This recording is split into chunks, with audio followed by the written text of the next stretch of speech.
Hello friends, नमस्कार। स्वागत है आप सभी का स्टडी विज्ञान प्रकाश में। जूनियर शिक्षक भर्ती परीक्षा 2021 के लिए जीओ जारी हो गया है और इसका जो नोटिफिकेशन है, अगर उसका इंतजार आप लोग कर रहे हैं तो नोटिफिकेशन आपको मिल जाएगा 18 फरवरी को। ऑनलाइन आवेदन आप कर पाएंगे, यानी कि अप्लाई कर पाएंगे आप 22 फरवरी से, और लास्ट डेट होगी 8 मार्च। तो ये है, और एग्ज़ाम इसका कब होना है? 11 अप्रैल को। फिलहाल जियो में बहुत सारी चीज़ें बिल्कुल स्पष्ट हो गई हैं, तो वो सारी चीज़ें हम यहाँ पर डिस्कस करेंगे। आपके बहुत सारे डाउट्स हैं वो भी दूर हो जाएंगे। पूरा वीडियो आप लोग देखते रहिएगा। यहाँ पर जो भी क्वेश्चन आप देख रहे हैं स्क्रीन पर, सारे प्रश्नों को हम यहाँ पर आंसर करने वाले हैं। सबसे पहले आपको ये बता दें कि उत्तर प्रदेश में जो जूनियर शिक्षक भर्ती परीक्षा होने वाली है एडेड जूनियर हाई स्कूल में, तो इसके पहले जो यूपीटीटी का इंतजार कर रहे थे आप लोग, तो यूपीटीटी की जो परीक्षा होनी थी, यानी कि यूपीटीटी 2020 की जो परीक्षा होनी है, अब ये जुलाई में संभावित है। तो याद रखना कि अब ये जो परीक्षा होगी वो जुलाई में होगी, क्योंकि अब ये जो यूपीटीटी की परीक्षा होगी वो जूनियर हाई स्कूल में जो भर्ती होने वाली है ये पूरी होने के बाद कराई जाएगी। तो अब यूपीटीटी ये जुलाई में करवाई जाएगी। जूनियर शिक्षक परीक्षा में जो प्रश्नों का स्तर होगा, किस स्तर का होगा, हार्डनेस लेवल क्या होगा, इसके बारे में बात करें तो प्रश्नों का लेवल बहुत ही आसान नहीं होगा। कारण इसका दो है। सबसे बड़ी बात यह है कि कुल मिला के सहायक अध्यापक के मात्र 1504 ही पद हैं, और इसमें भी ग्रुप वाइज जो पद हैं वो बटे हुए हैं। जैसे कि इसी में भाषा शिक्षक के भी पद होंगे, इसके अलावा सामाजिक विज्ञान विषय है, इसी में विज्ञान विषय भी है, और इसी में गणित विषय भी है। हालांकि अभी जो अलग अलग पदों की संख्या है वो जीओ में डिक्लेयर नहीं हुई है, लेकिन फिर भी 1504 पद हैं तो बहुत अधिक पद नहीं होंगे, अब आप समझ सकते हैं। तो फिलहाल फ्रेंड्स यहाँ पर आपको जो है काफ़ी मेहनत करनी है, और कुल मिला के 150 अंकों की परीक्षा होगी। मैक्सिमम मार्क इसका होगा 150। तो कोशिश करिए कि कम से कम 115 आ जाएं आपके। 115 अगर आपके आ गए तो बहुत ही अधिक संभावना है कि आपको अपने ज़िले में ही नियुक्ति मिल जाएगी। ठीक है, तो ये चीज़ें हैं यहाँ पर कि प्रश्नों का जो लेवल होगा वो स्नातक के लेवल का होगा, यानी कि जो हार्डनेस होगा वो बहुत ही आसान प्रश्न आपको नहीं मिलेंगे। प्रश्नों का लेवल देखने योग्य होगा। कुल मिला के 4 प्रकार के शिक्षकों की भर्ती की जाएगी इस शिक्षक भर्ती परीक्षा के माध्यम से। भाषा शिक्षक, विज्ञान शिक्षक, गणित शिक्षक और सामाजिक विज्ञान शिक्षक। तो जैसा कि आप देख सकते हैं बिंदु संख्या 2 में इस बात का स्पष्ट उल्लेख किया गया है कि शिक्षा का अधिकार अधिनियम 2009 में जूनियर हाई स्कूल के लिए निर्धारित मान्य और मानकों के अनुसार भाषा, विज्ञान, गणित और सामाजिक विषय के अध्यापकों की उपलब्धता सुनिश्चित कराए जाने का उल्लेख है। तो इसलिए भाषा, विज्ञान, गणित और सामाजिक विषय हेतु परीक्षा का आयोजन किया जाएगा। तो इसके लिए भाषा, विज्ञान, गणित और सामाजिक विषय के लिए स्नातक स्तरीय पाठ्यक्रम के आधार पर परीक्षा करवाई जाएगी। एक बात और भी कि सामान्य ज्ञान यानी कि जीएस का जो पेपर होगा वो सबके लिए कंपलसरी होगा। उसके बाद 3 खंड होंगे। पहला खंड भाषा का, दूसरा खंड सामान्य अध्ययन का, तीसरा खंड होगा सामान्य अध्ययन मतलब सोशल साइंस, और तीसरा खंड होगा विज्ञान और गणित का। तो आपको अपनी एलिजिबिलिटी के अनुसार किसी भी एक खंड का चयन करना होगा। भाषा शिक्षक बनना चाहते हैं, मतलब हिंदी, अंग्रेजी या संस्कृत के शिक्षक बनना चाहते हैं, तो आपको भाषा से कुल मिला के 100 प्रश्नों को आंसर करना होगा। सोशल साइंस में भी 100 प्रश्नों को आंसर करना होगा। मतलब जो भी आप जिसके लिए आपने आवेदन किया है उससे आपको 100 प्रश्न मिलेंगे। तो टोटल जो प्रश्न होंगे, अब आपको मैं यहाँ पर क्लियर कर दूं कि 150 अंकों की परीक्षा होगी। मैक्सिमम मार्क 150 प्रश्न होंगे। ठीक है, समय आपको मिलेगा 230 यानी कि 2.5 घंटे का आपको समय मिलेगा। नेगेटिव मार्किंग का उल्लेख नहीं किया गया है, नेगेटिव मार्किंग नहीं होगी। और यहाँ पर जो 50 प्रश्न होंगे, 50 क्वेश्चन, वो जीएस के होंगे। और जीएस ये यूपी पीएससी और यूपी SSC की परीक्षाएं अगर आप दे रहे हैं एसएससी वगैरह, तो उसी के लेवल का होगा। आगे मैं सिलेबस आपको बता रहा हूं। और 100 प्रश्न होंगे आपके संबंधित विषय के। कुल मिला के इस प्रकार से 150 प्रश्नों को आपको परीक्षा में हल करना होगा। कुल मिला के 2 पेपर होंगे, और ये जो परीक्षा होगी वो एक ही शिफ्ट में हो जाएगी। मतलब 9 बजे से जो पेपर होगा स्टार्ट हो जाएगा। ठीक है, और 11:30 तक चलेगा। तो आप देख सकते हैं यहाँ पर कि 2.5 घंटे का समय आपको मिलेगा, और इस 2.5 घंटे में आपको 1 घंटे मिलेंगे पहले पेपर के लिए, ये उम्मीद की जा रही है, क्योंकि अभी जो शेड्यूल जारी नहीं हुआ है। लेकिन 2 पेपर होंगे, तो पहला पेपर जिसमें 50 प्रश्न है तो उसके लिए 1 घंटे, और सेकंड पेपर के लिए आपको 1.5 घंटे का समय मिलेगा। कुल 2.5 घंटे में ही पेपर आपके समाप्त हो जाएंगे। तो 2 पेपर होंगे और समय मिलेगा आपको 2.5 घंटे का। ठीक है, तो ये आप समझ गए होंगे। प्रधानाध्यापक बनना चाहते हैं तो इसके लिए कोई भी स्कूल हो, सरकारी हो या फिर प्राइवेट हो, लेकिन मान्यता प्राप्त है और उसमें 5 वर्ष का अनुभव है आपके पास, तो आप इसमें जो है अप्लाई कर पाएंगे। ठीक है, तो प्रधानाध्यापक के पद पर चयन के लिए न्यूनतम शैक्षिक अर्हता स्नातक के साथ साथ अध्यापक के रूप में 5 वर्षों का शिक्षण अनुभव मांगा गया है। और इसमें जो पेपर होगा वो 2 पेपर होगा। पहला पेपर तो जिस प्रकार से है उसी प्रकार से। सेकंड पेपर में क्या होगा कि आपसे जो है प्रशिक्षण यानी कि जो शैक्षिक प्रबंधन और प्रशासन से संबंधित जो प्रश्न होते हैं उससे संबंधित क्वेश्चन पूछे जाएंगे। आगे मैं आपको सिलेबस के बारे में बता रहा हूं। शैक्षिक योग्यता क्या होगी, तो स्नातक और टीईटी पेपर 2। तो यहां पर क्योंकि टीईटी पेपर 2, क्योंकि यहां पर जो बिंदु 4 है उसमें लिखा गया है कि अशासकीय सहायता प्राप्त जूनियर हाई स्कूल में चयन की कार्रवाई उत्तर प्रदेश मान्यता प्राप्त बेसिक स्कूल यानी कि जूनियर हाई स्कूल अध्यापकों की भर्ती और सेवा की शर्तें नियमावली 1978 के प्राविधानों के अनुरूप की जाएगी। अब इसलिए प्रश्नगत चयन की कार्रवाई में उत्तर प्रदेश मान्यता प्राप्त बेसिक स्कूल यानी कि जूनियर हाई स्कूल अध्यापकों की भर्ती और सेवा की शर्तें नियमावली 1978 में प्रावधानित शैक्षिक और प्रशिक्षण अर्हताओं के आधार पर किया जाएगा, अद्यतन संशोधित। तो अद्यतन में आप समझ रहे हैं कि यहाँ पर स्नातक के साथ साथ टीटी का पेपर 2 उत्तीर्ण जरूर मांगा जाएगा। तो टीटी का पेपर 2 का मतलब हो गया कि अगर आप बीएड हैं और अगर आप बीटीसी हैं, जिसको अब आप लोग डीलेट कहते हैं, तो कोई भी आप पास आउट हों, ठीक है, तो अगर आपने टीटी का पेपर 2 उत्तीर्ण किया है तो आप इसमें अप्लाई कर पाएंगे। सीटीएटी मान्य होगा, इसके लिए कोई भी कन्फ्यूजन आप मत रखना। यूपी टीटी के साथ साथ सीटीटी मान्य होगा, बशर्ते कि आपने टीटी का पेपर 2 पास आउट किया हो। यूपी टीटी या फिर सीटीटी का पेपर 2 आपने पास किया हो। और फ्रेंड्स यहाँ पर मैं क्लियर कर दूं कि पेपर 2 में जो एलिजिबिलिटी होती है वो सिर्फ बीएड की नहीं होती है। पेपर 2 की जो एलिजिबिलिटी होती है वो डीएलएड के लिए भी होती है। जैसे कि अगर आपने नोटिफिकेशन कभी ध्यान से देखा होगा तो आप समझ रहे होंगे। मैं नोटिफिकेशन को यहाँ पर आपको दिखा रहा हूँ कि 6 to 8 के लिए जो उत्तर प्रदेश यानी कि यूपी टीईटी की परीक्षा होती है उसमें 2 वर्षीय डीएलएड दैट इज बीटीसी के जो एस्पिरेंट होते हैं वो भी इसमें पार्टिसिपेट कर सकते हैं। तो मतलब मिला जुलाकर स्थिति ये है कि आपका ग्रेजुएट होना है और टीटी का पेपर 2 उत्तीर्ण होना है। आपने बीएड किया हो या फिर बीटीसी किया हो, कोई फर्क नहीं। पाठ्यक्रम के बारे में बात कर लेते हैं। तो ये जीएस का पेपर है जो आप देख रहे हैं, तो ये सबके लिए इंपॉर्टेंट है क्योंकि ये कॉमन है, कॉमन फॉर ऑल।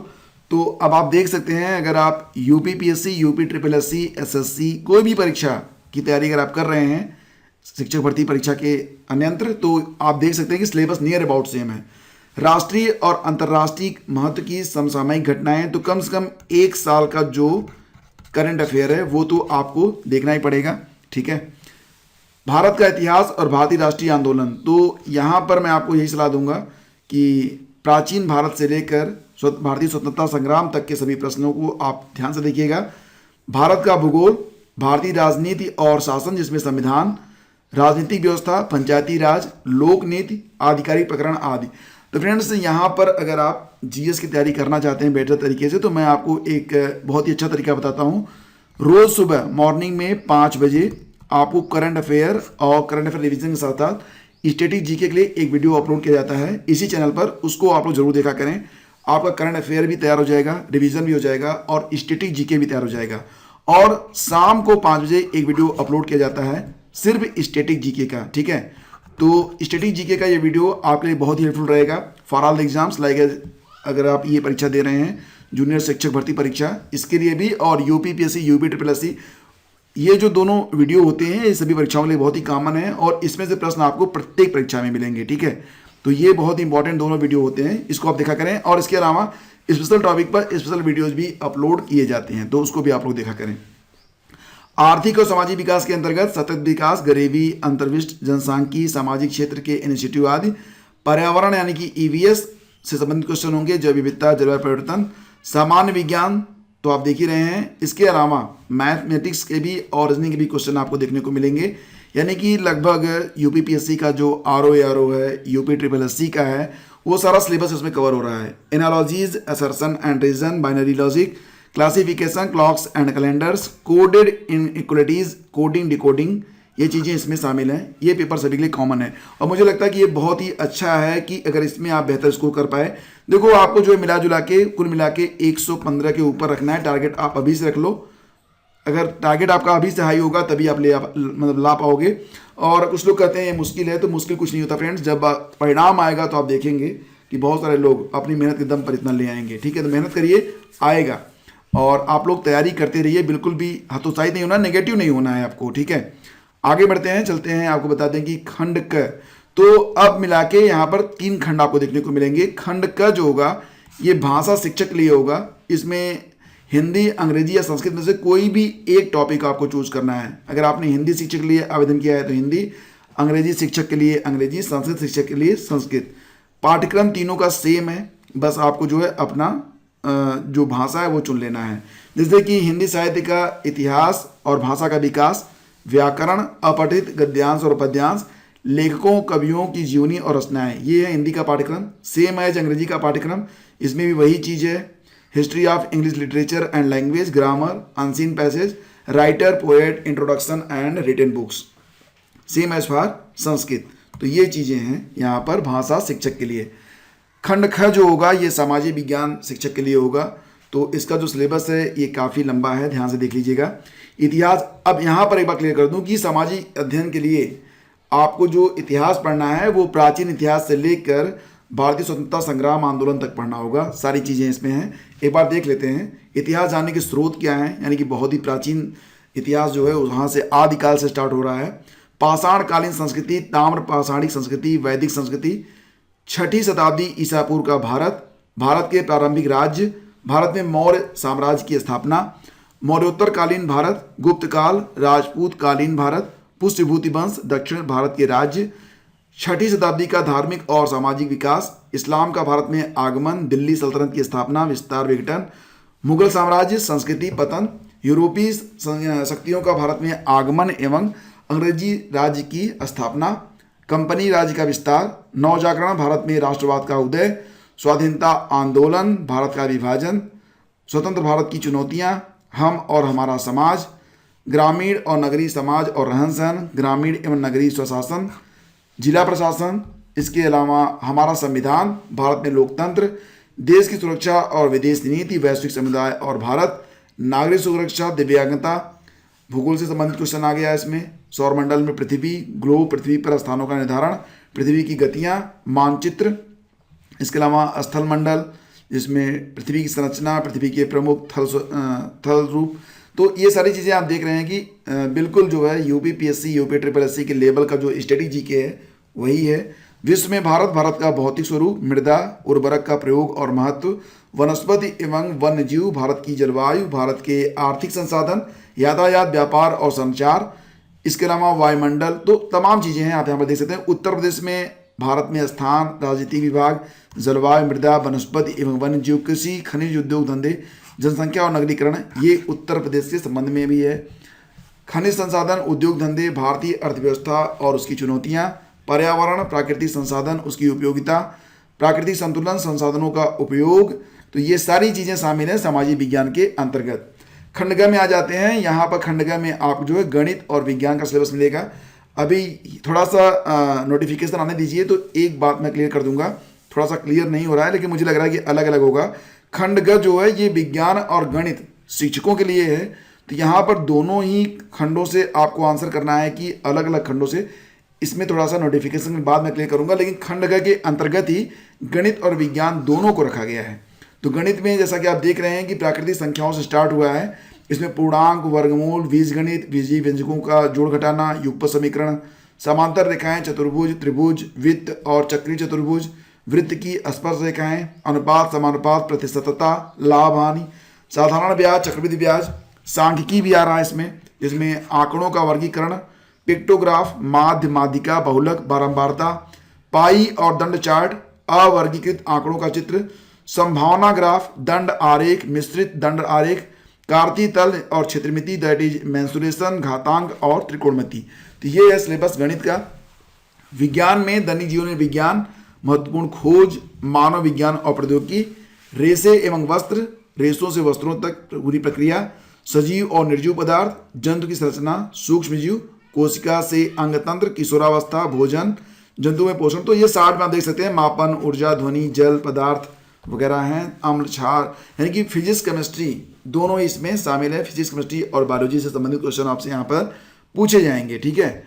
इसके अलावा अगर प्रधानाध्यापक के लिए आवेदन कर रहे हैं तो शैक्षिक प्रबंधन और प्रशासन से संबंधित यहाँ पर, जिसमें विद्यालय प्रबंधन का अर्थ, विद्यालय प्रबंधन के क्षेत्र, भौतिक संसाधनों का प्रबंधन, मानवीय संसाधनों के प्रबंधन जैसे कि शिक्षक, बच्चे, समुदाय, ग्राम शिक्षा समिति, वित्तीय प्रबंधन, समय प्रबंधन। तो यहाँ पर सारी चीज़ें जो हैं वो मैनेजमेंट पर आधारित हैं, ठीक है। तो फ्रेंड्स, आपकी जो परीक्षा होगी इसके लिए नोटिफिकेशन आएगा 18 फरवरी को। 22 से आप आवेदन करेंगे। परीक्षा आपकी होगी कब? 11 अप्रैल को, ठीक है। तो सहायक अध्यापक के लिए जो परीक्षा होगी वो 9 बजे से स्टार्ट हो जाएगी 11:30 बजे तक, और प्रधानाध्यापक के लिए जो परीक्षा होगी वो 1 बजे से लेकर 3:30 बजे तक, 1.5 घंटे, और सेकंड पेपर 4:30 से 5:30 तक एक पेपर। तो जो सेकंड पेपर होगा वो यही होगा, शैक्षिक प्रबंधन और प्रशासन से संबंधित। तो फ्रेंड्स, अब आपको मैं बता दूं कि सुबह से शीघ्रम ऐसा कहा गया है, तो आपको अपनी तैयारी आज ही स्टार्ट कर लेनी है। आज के लिए आपकी 2 क्लासेस मैं अभी लगा देता हूं। अगर आप पूरी एनर्जी के साथ तैयारी करना चाहते हैं तो ये 2 वीडियो आप जरूर देखिएगा। दोनों का लिंक मैं दे दूंगा वीडियो के डिस्क्रिप्शन में। और पिछले जो महीने के करंट अफेयर्स हैं, तो अगर उसको भी आप पढ़ना चाहते हैं तो उसको डाउनलोड करने का लिंक वीडियो के डिस्क्रिप्शन में आपको मिल जाएगा। सफलता की बधाई और ढेर सारी शुभकामनाएं अग्रिम, और पूरा प्रयास करिए। 2021 आपके लिए संभावनाओं भरा एक वर्ष है और सफलता आपका द्वार खटखटा रही है। थोड़ा सा परिश्रम करिए, दरवाजा खोलिए, एक शानदार करियर आपके सामने खड़ा है। Thank you so much, have a great day. जय हिंद।